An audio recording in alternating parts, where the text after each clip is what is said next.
नमस्कार दोस्तों, मैं हूं कुमार गौरव। एक बार फिर से आप सभी का स्वागत करता हूं अपने यूट्यूब चैनल लेट्स टॉक पे। जी हां दोस्तों, आज की इस क्लास में हम बात करेंगे most important figure of speech, जो क्लास 12th के स्टूडेंट्स के लिए काफ़ी इम्पोर्टेंट है। क्लास 12th 10th के स्टूडेंट्स के लिए भी बहुत ही इम्पोर्टेंट है एग्जाम पॉइंट ऑफ व्यू से। तो सबसे पहले हम बात करेंगे कि फिगर ऑफ स्पीच यानी what is figure of speech, इसे जिसे हिंदी में अलंकार कहा जाता है और लिटरेरी टर्म के नाम से भी जाना जाता है दोस्तों। तो इसमें हम सबसे महत्वपूर्ण फिगर ऑफ स्पीच को डिस्कस करेंगे और एक एक करके सारे डिफिनेशन के साथ एग्जाम्पल के साथ डिस्कस करेंगे, ताकि आपको इसकी कंसेप्ट समझ में आए दोस्तों, और आसानी से आप इस फिगर ऑफ स्पीच को एग्ज़ाम में, किसी भी कॉम्पिटिटिव एग्ज़ाम में आराम से कर सकते हो। तो आइए देखते हैं फिगर ऑफ स्पीच यानी अलंकार किसे कहते हैं, और जो इम्पोर्टेंट अलंकार है यानी फिगर ऑफ स्पीच है, जैसे simply, metaphor, personification, apostrophe, hyperbole hyperbole hyperbole भी कहते हैं दोस्तों इसे, ऑक्जीमोरन ऑक्जीमोरन ऑनोमैटोपी। ये 7 फिगर ऑफ स्पीच आज हम डिस्कस करेंगे, आगे भी करते रहेंगे, लेकिन इस वीडियो में हम 7 ही डिस्कस करेंगे। लाइक शेयर कमेंट करना ना भूले दोस्तों। चलिए डिस्कस करते हैं फिगर ऑफ स्पीच। तो सबसे पहले हम बात करेंगे figure of speech. Figure figure of speech कहते किसे हैं दोस्तों? तो अ figure of speech is a departure from the ordinary form of expression, are the ordinary course of ideas in order to produce a greater effect।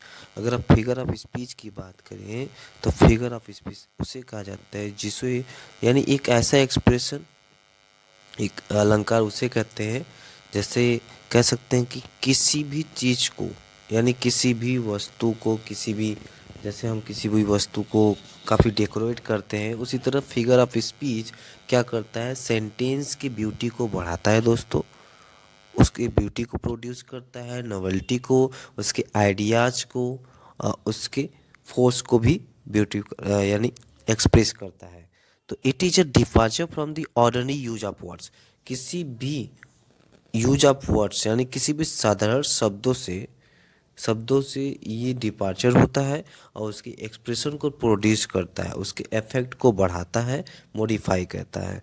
A figure of speech is a departure from the ordinary form of expression, the ordinary course of ideas in order to produce a greater effect, जिससे काफ़ी ज़्यादा effect, हमारे शब्दों का वजन बढ़ जाए दोस्तों। जैसे हम कोई भी चीज़ बोलते हैं, अगर हम फिगर ऑफ स्पीच का यूज करते हैं तो हमारे शब्द काफ़ी वजनदार लगेंगे, यानी काफ़ी मॉडिफाई हो जाते हैं लोगों के सामने। तो फिगर ऑफ स्पीच में हम आज 7 फिगर ऑफ स्पीच को डिस्कस करेंगे, जो एग्जाम पॉइंट ऑफ व्यू से बहुत ही इंपॉर्टेंट है।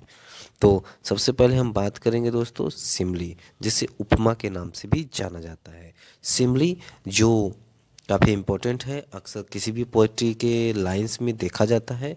तो in a simile a comparison is made between two objects of different kinds which have at least one point in common and words of comparison। तो हम कह सकते हैं दोस्तों, जैसे कुछ ऐसे वर्ड्स होते हैं लाइक, सो एंड एज, जो सिमली में यूज किए जाते हैं, जिसकी वजह से जो किसी भी सेंटेंस में यूज करके हम कंपैरिजन करते हैं दो ऑब्जेक्ट के बीच। कह सकते हैं उपमा में जो भिन्न भिन्न प्रकार के, यानी विभिन्न प्रकार की दो ऐसी वस्तुओं में तुलना की जाती है, कंपेयर की जाती है दोस्तों, जो कम से कम किसी एक बात में इक्वल हो, और जिसका तुलनात्मक शब्द होता है, यानी कंपैरिजन वर्ड्स होता है लाइक, सो एंड एज का प्रयोग करते हैं। एग्जाम्पल के तौर पर हम आपके सामने कुछ एग्जाम्पल्स दिखा देते हैं हम आपको। जैसे सिमली के एग्जाम्पल्स, हम life is like a dream. Life is like a dream, हमने लाइफ को क्या कहा, लाइफ सपने जैसा है, लाइफ सपने की तरह है।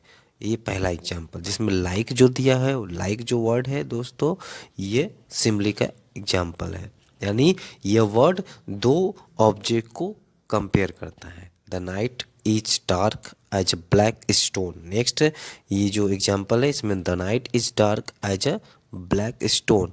नाइट डार्क है लेकिन कैसा डार्क है, जैसा ब्लैक स्टोन होता है तो उतना डार्क है। अगर दोस्तों कभी भी एज एज का यूज़ किसी सेंटेंस में दिया हो तो एज एज के यूज़ से ये कंपेरिजन ऑफ टू थिंग्स जो सेम काइंड के होते हैं उसमें हम सिमली का यूज नहीं करते, यानी हम उसे सिमली नहीं कह सकते। अगर कोई भी सेंटेंस इस तरह से आता है कि you are as strong as a lion, as strong as a lion, तो ये सिमली नहीं माना जाएगा दोस्तों। अगर इस तरह से सेंटेंस आता है you are as a lion, you are like a lion, तो हम कह सकते हैं ये सिमली है। तो इस तरह से हमने पहला फिगर ऑफ स्पीच डिस्कस किया। आई होप कि आपको ये वीडियो पसंद आ रहा होगा दोस्तों। लाइक शेयर कमेंट जरूर करिए। नेक्स्ट फिगर ऑफ स्पीच की तरफ बढ़ते हैं। मेटाफर जिसे कहा जाता है, जिसको हिंदी में रूपक कहा जाता है दोस्तों। तो रूपक किसे कहते हैं देखते हैं। A metaphor is an implied, यानी सेम होता है सिमली की तरह, in which the objects of comparison are identified and words of comparison so as like are not use. यानी ये भी दो ऑब्जेक्ट को कंपेरिजन करता है दोस्तों, लेकिन ये किसी भी बिना वर्ड का कंपैरिजन करता है। इसमें जैसे तुलनात्मक वर्ड नहीं होते, जैसे सो एज लाइक का यूज नहीं किया जाता। इसमें किसी का भी डायरेक्ट यूज कर सकते हैं, डायरेक्ट कंपैरिजन कर सकते हैं। जैसे हमने उसमें देखा था life is a like dream, लेकिन इसमें हम लाइफ को लाइफ इज अ ड्रीम कह सकते हैं। जैसा एग्जांपल आपके साथ सामने है, life is a dream, variety is the spice of life, life variety is the spice of life, यानी वैरायटी जो विभिन्नताएं होती हैं वो जीवन के मसाले होते हैं। यानी जीवन में बहुत प्रकार के वैरायटी हम देखते हैं और उनको तुलना किया गया है, और डायरेक्ट तुलना किया गया है, कंपेयर किया गया है बिना किसी वर्ड्स के दोस्तों। तो इस तरह से हमने देखा इसमें जो तुलना किए जाने वाले दो शब्द होते हैं वो आइडेंटिफाई कर दिया जाता है, और तुलना स्पष्ट करने वाले शब्दों को जैसे एज लाइक और सो होता है उसका प्रयोग नहीं किया जाता है। तो आगे बढ़ते हैं दोस्तों नेक्स्ट फिगर ऑफ स्पीच की तरफ। तीसरा फिगर ऑफ स्पीच है हमारे सामने पर्सनिफिकेशन। जी हाँ दोस्तों, पर्सनिफिकेशन मानवीकरण, मानवीकरण को हम देख सकते हैं। यानी it is a figure of speech in which lifeless objects and ideas are thought of as living beings. तो इसमें जैसे कोई भी लाइफलेस ऑब्जेक्ट होता है, जैसे कोई निर्जीव वस्तु होते हैं दोस्तों, उसको हम लिविंग बना देते हैं, और लिविंग बना के उससे बातें कर सकते हैं, लिविंग बना के हम उससे कन्वर्सेशन कर सकते हैं, हम उसको समझ सकते हैं, उसको फील कर सकते हैं। जैसे कहा जाता है ना, experience is the best teacher, ये कहा जाता है। इस तरह के anxiety is sitting on her face, यानी चिंता उसके चेहरे पर दिखाई दे रही है। और चिंता कोई वर्ड, कोई लिविंग थिंग तो है नहीं, लेकिन निर्जीव चीज़ें को हम उसको लिविंग बना देते हैं। तो कुछ ऐसे एग्जाम्पल हैं हमारे सामने, हम आपको एग्जाम्पल के तौर पर भी समझा सकते हैं। देखते हैं examples. Experience is the best teacher. जी हाँ दोस्तों, इसमें इस लाइन में experience is the best teacher कहा गया है। एक्सपीरियंस कोई एक वर्ड है जिसको हम लाइफलेस कह सकते हैं, और एक ऐसा ऑब्जेक्ट है यह जो उसको निर्जीव माना जाता है, और इसमें हमने जीवन भर दिया। यानी हमने क्या कर दिया, अध्यापक तो जीवित प्राणी है, लेकिन जो उसका अनुभव है वो निर्जीव है, लेकिन फिर भी हमने निर्जीव को अध्यापक माना। तो अनुभव को हमने क्या कर दिया, उसको अध्यापक माना और कहा experience is the best teacher. और इसके बाद एक एग्जांपल है लव इज ब्लाइंड दोस्तों। जी हाँ, love is blind, love is blind, love एक वर्ड है, वो ब्लाइंड कैसे हो सकता है, लेकिन फिर भी हमने लव को ब्लाइंड माना, लव को हमने क्या किया, लिविंग बना करके उसे ब्लाइंड कहा। तो इस तरह से ये सारे एग्जाम्पल आ सकते हैं एग्जाम में, और आप आसानी से इसके कॉन्सेप्ट को समझिए। आप किसी भी प्रकार के एग्जाम्पल्स को आराम से, किसी भी प्रकार के क्वेश्चन को सॉल्व कर सकते हैं। तो आई होप कि आपको ये पर्सनिफिकेशन भी समझ में आया। मानवीकरण जिसको कहा जाता है, जिसमें लाइफलेस ऑब्जेक्ट जो होते हैं उनको लिविंग का रूप दिया जाता है, एब्स्ट्रैक्ट आइडियाज उसमें डाले जाते हैं।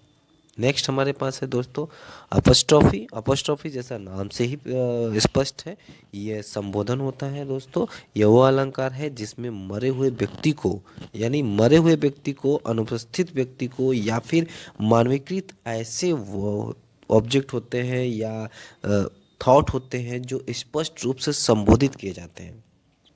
और इसको हम कह सकते हैं, पहले तो हम इसकी डिफिनेशन को देख लेते हैं। An apostrophe is a direct address to the dead, यानी डायरेक्ट एड्रेस होता है टू द डेड।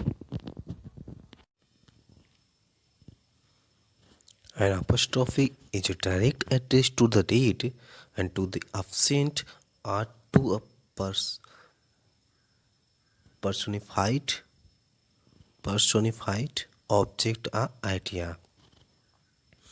सो इस तरह से आप कह सकते हैं दोस्तों कि this figure of speech is a special form of personification, personified object of idea.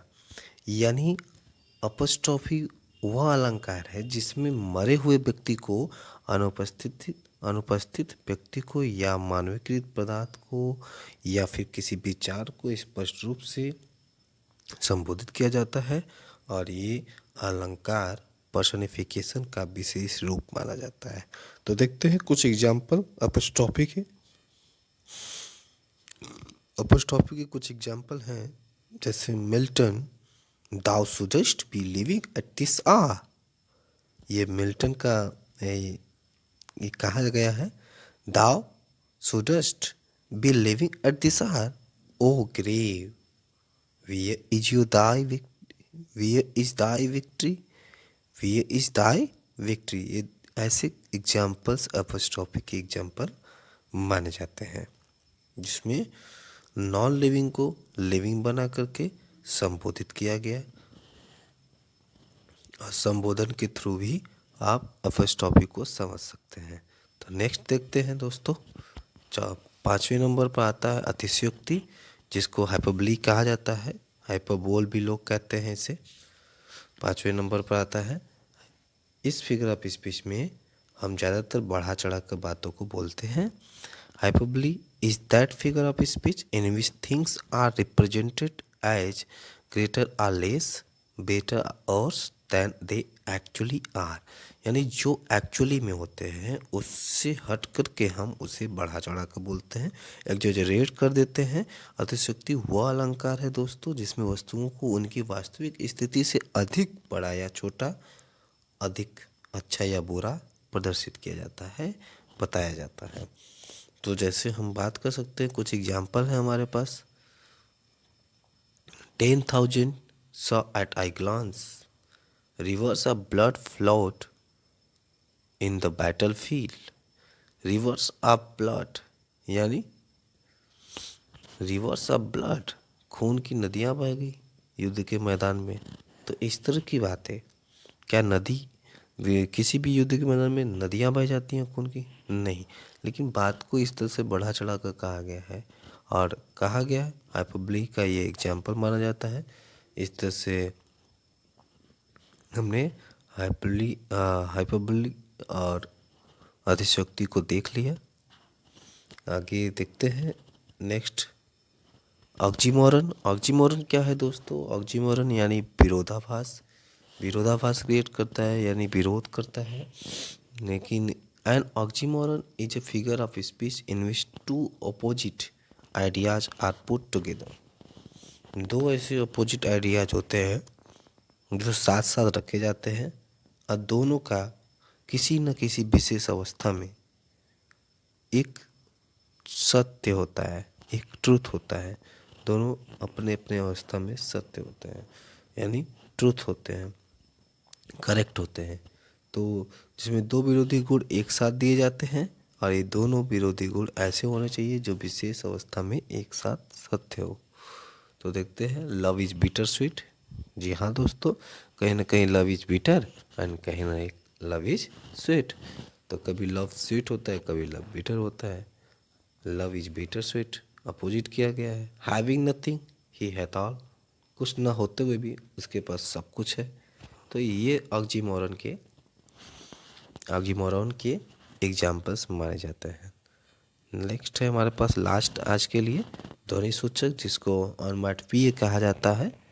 और ध्वनि सूचक वो अलंकार होता है दोस्तों जिसमें किसी भी शब्द को किसी भी शब्द की आवाज़ से उसका अर्थ स्पष्ट हो जाए, उससे हम रिलेट करते हैं इसे। यानी कहा गया है this is the name given to that artifice of language by which the sound of the words is made to suggest or echo the sense। यानी it is that figure of speech in which the sound of words suggests its meaning। यानी इसके meaning को suggest करता है। जैसे किसी भी पशु पक्षी के जानवर के आवाज़ को आप कह सकते हो तो अनमोटिव माना जाता है। जैसे I heard the humming of bees, I babble on pebbles. जैसे हमारे पास कुछ एग्जांपल है the snake hiss and I babble on pebbles. इस तरह के एग्जांपल्स जो साउंड क्रिएट करते हैं। तो इस तरह से हमने देखा दोस्तों आज के इस क्लास में फिगर ऑफ स्पीच अलंकार को जाना, अलंकार को हमने देखा और लगभग सात अलंकार हमने आज पढ़ा, डिस्कस किया। आई होप कि आपको ये अलंकार पसंद आए होंगे या आएंगे और आप आसानी से किसी भी एग्ज़ाम में इसके कंसेप्ट को समझ कर जाइए और किसी भी एग्जाम्पल को दिए हुए क्वेश्चन को आसानी से कर सकते हैं आप। और figure of speech I hope कि आप इसका नोट्स भी बना सकते हैं। फिर मिलते हैं आपसे नेक्स्ट वीडियो में, नेक्स्ट क्लास में, किसी भी नेक्स्ट लिटरेरी टर्म या फिर नेक्स्ट इम्पोर्टेंट थिंग्स को लेकर जो आपके एग्ज़ाम के लिए काफ़ी इम्पोर्टेंट होंगे। तो लाइक से कमेंट ज़रूर करिए, चैनल को सब्सक्राइब करिए और भी प्लेलिस्ट में बहुत सारे वीडियो पड़े हुए हैं ग्रामर के, आप उसे देखिए और अपने ग्रामर को स्ट्रॉन्ग करिए दोस्तों। तब तक के लिए धन्यवाद।